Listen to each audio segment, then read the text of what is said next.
Hey guys, welcome to Shield of Voices, another midweek update. This will be number 3 under our belt. Joined by Brian on this brisk day. It is brisk, sunny and brisk, but yeah, this morning it was like 23. We're not going to do a weather tangent like we did last week, like the old man. I wanted to make like a weather day and just include it in the midweek update. Or remember outdoor school announcements. You know, I hardly remember outdoor school. What?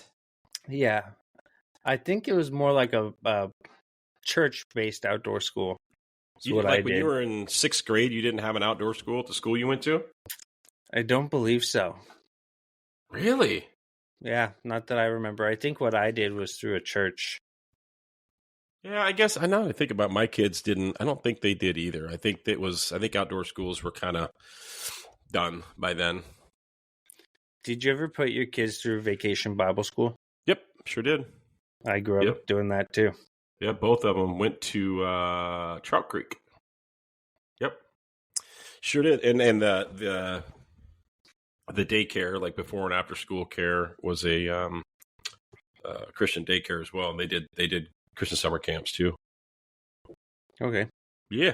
You know Quotama Crossing Mobile Home Park? Yes. The church just north of that. I can't picture it right now. There's just a small church. That's where I went. Oh, got it. Well, okay, let's do this. We got a couple things to talk about other than just ranting today. We do. We're going to address some motherfuckers. No, I'm kidding. Okay. No, I didn't know. Okay, let's do it, Brian. Teasing. I got nothing. I got nobody. We did just wrap up. The episodes with Rob Pointer. That was awesome. I've been keeping in touch with him. He's been getting a lot of feedback too. It sounds like from people that in his community of people and his circle of people have been listening. So I think that I got a lot of good feedback from it as well. Through that, I reached out to the founder of the Siren Project, and Mitch and I are going to be talking to the founder of the Siren Project this coming Friday. Just kind of chat, get to know each other a little bit, and then see where that goes, and then get her on a future podcast as well, and hear her story, and kind of all about the Siren Project. Yeah, that's exciting. I know that Rob talked about her several times throughout the part 2 of his episode. So that'll be exciting. It will be. What do we got coming up? We, on Sunday, are going to release Janeen's episode.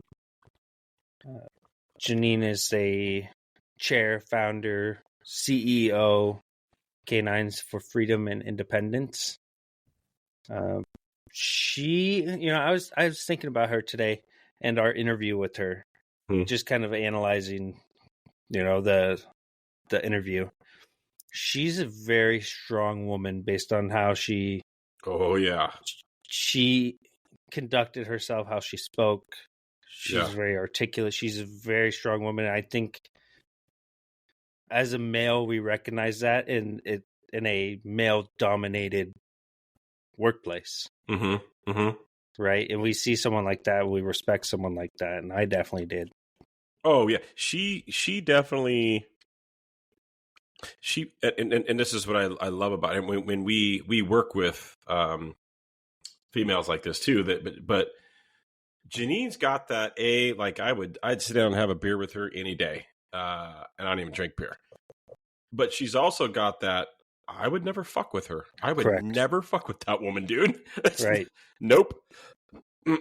Not going down that road. Which is unbelievable when she talked about her story and the sexism that she experienced in her workplace. Oh my gosh, yeah, and for decades, right? Like we've kind of talked about with other people about agency stuff, right? The dissatisfaction with whatever agency they work for and how long they put up for it, and they finally don't. And like you said, a testament to Janeen's strength of just decades and decades and decades of putting up with it, and finally was just like, no, I'm done with that. Nope. Got a higher purpose. And the stuff that she does with K9's for Freedom Independent, it is awesome. Awesome. Please but leading up to the episode, man, check out the website, K9's for Freedom and Independence. It's just super cool to see all different types of dogs. It's not any special kind of breed. She's an immense amount of experience in canine. Any kind of detection dog, therapy dog. Just awesome. She's another one of those, man. If I would love to actually meet her in person and just hang out. It'd be awesome. I agree. She's a great resource to have. Will accept your email and reply back almost immediately from our experience. Yeah. If you are looking into writing a grant, if you're a law enforcement official looking into a potential grant for a support dog, peer support dog, she's a great resource.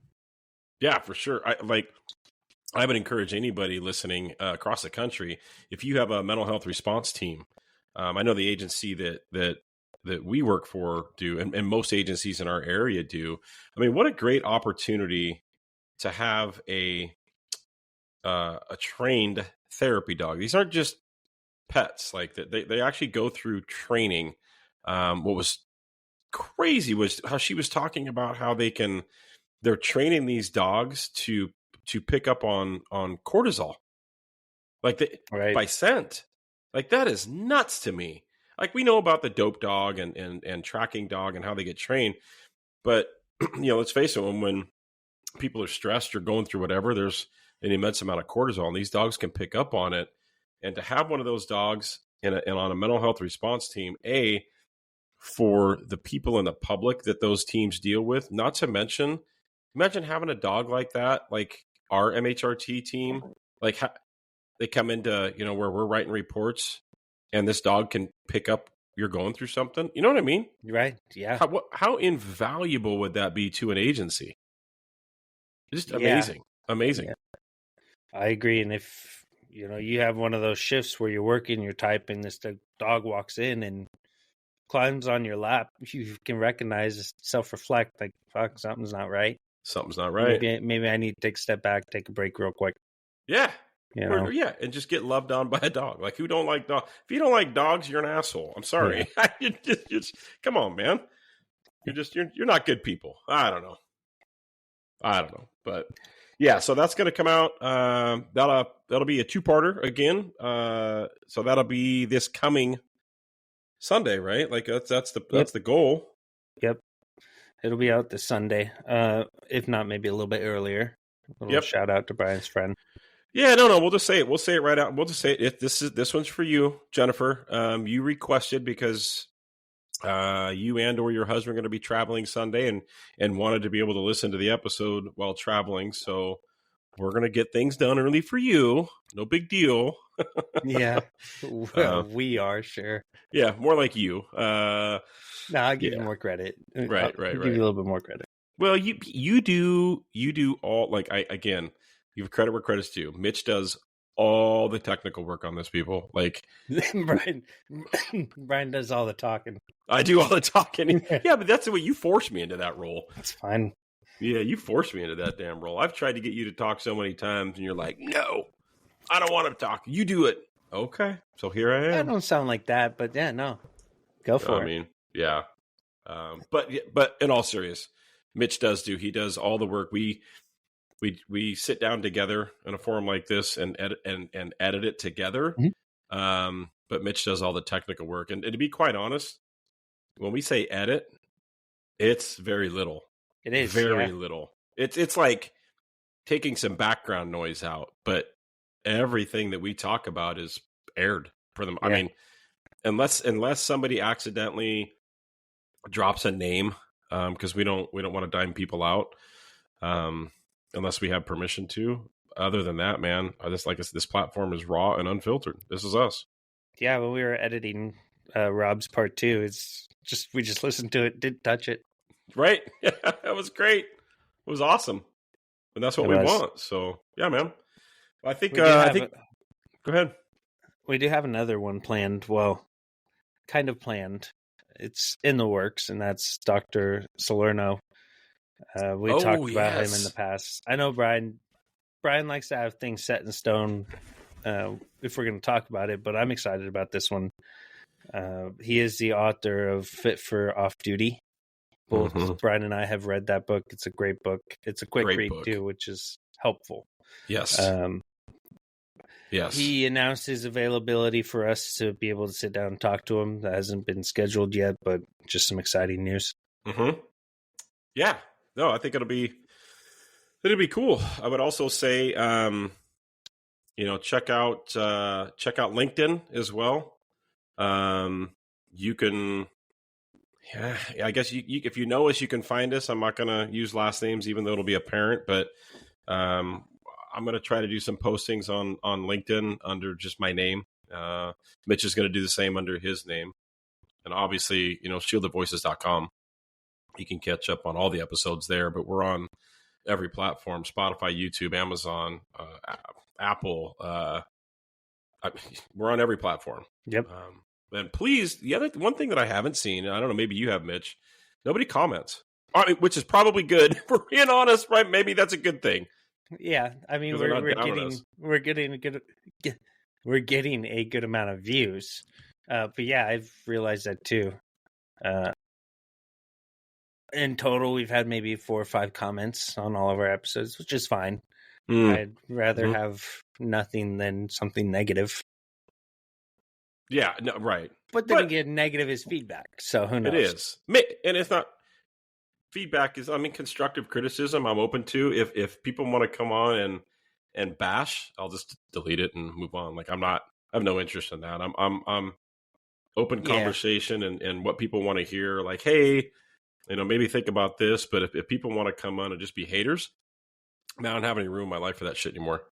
Yeah, some of it gets said behind our backs, but it always gets back to us. I know, right? Which is that's one thing that cops cannot do is keep secrets. Yeah, no, that's just terrible. Not even possible. It cracks me up how we work in this field of hush hush and this top secret clearance bullshit. And cops are the biggest office full of women gossipers I've ever been around in my life. It's like you're trying to keep an important piece of information away from a bunch of investigators. Good luck. Right. That's in our blood. Stop it. Right. We need to find out. Exactly. Right. Yeah. It's like what always cracks me up is like, say, somebody goes on administrative leave or somebody has issues or whatever. Well, again, it's an agency full of investigators. Yeah. But I'll be honest, as a union rep that typically knows all the actual details that went on, we sit back and laugh our asses off because y'all are a bunch of investigators and clearly you suck at it because the information you guys come up with is hilarious and just complete. Like, where would you even come up with? That's not even remotely the case. Like, I remember a guy went on administrative leave and it was like protocol stuff, nothing big. And people are hitting me up like, dude, I heard he committed crimes. And I'm like, oh my God, you got to find better things to do. Like, come on, man. But anyway, we digress. Mitch. Let's wrap this announcement up and just know that this coming Sunday, the beginning of Janeen Bagette, founder of K9's for Freedom and Independence. That'll be part 1. Part 2 hopefully will fall the following Sunday. Yep. Dr. Peter Salerno's coming up. Check his book out, Cops and Firefighters. Read it. Fit for off duty. There's one for cops, one for firefighters. It's a mandatory read for the FBI Academy now. Oh. And he comes from a family of firefighters, so he gets it. He gets it. So, yeah, man. I guess with that, we wrap up this midweek stuff so people can get back to doing their thing and not hear us. Yeah, hear us or hear you? Or me, yeah. Because you just sit there on mute all the time. It's fine. Yeah. All right, guys. Let us know if you have any special requests. We love to hear your feedback as well. So please reach out to us or email us any feedback, suggestions that you guys might have. For sure. Thanks, guys. Take care.